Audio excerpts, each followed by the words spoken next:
Vous avez le grand canapé musical et le fauteuil musical que nous allons vendre, qui est vraiment des pièces qui ont été faites spécialement pour le Lutetia. Des meubles signés Armand, tout comme cette toile, mise à prix 60 000 €. Pour décorer ses chambres, le Lutetia donnait carte blanche à des artistes mondialement connus. Des œuvres débridées, avec une seule obligation, rester dans l'art déco. Une époque intimement liée à l'histoire du lieu. Là, on a une sculpture de César qui a toujours été exposée dans l'hôtel. Lui, il a habité pendant aussi un certain temps au Lutetia. Il habitait la fameuse suite Gustave Eiffel. La suite Eiffel, c'est avant tout une vue inégalable sur la Dame de Fer.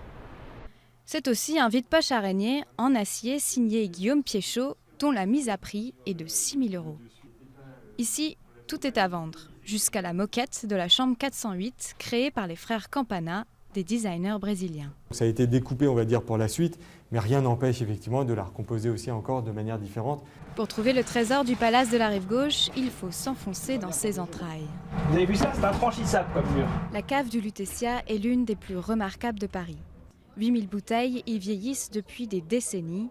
On y trouve ce Pétrus de 1990, mais aussi d'autres grands crus de Bourgogne. Alors les plus anciennes datent des années 60 et la majorité des bouteilles sont des années 95 à 2010.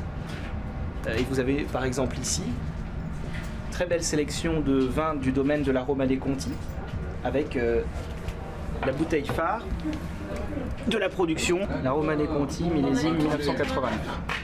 Elle est estimée entre 6 et 8 000 €. Le Lutetia met en vente 7000 lots, un mélange de bric-à-brac et de luxe, dont certains prix débutent à 150 € pour grimper à 80 000. L'établissement espère tirer de ses ventes entre 1,5 million et 2 millions d'euros.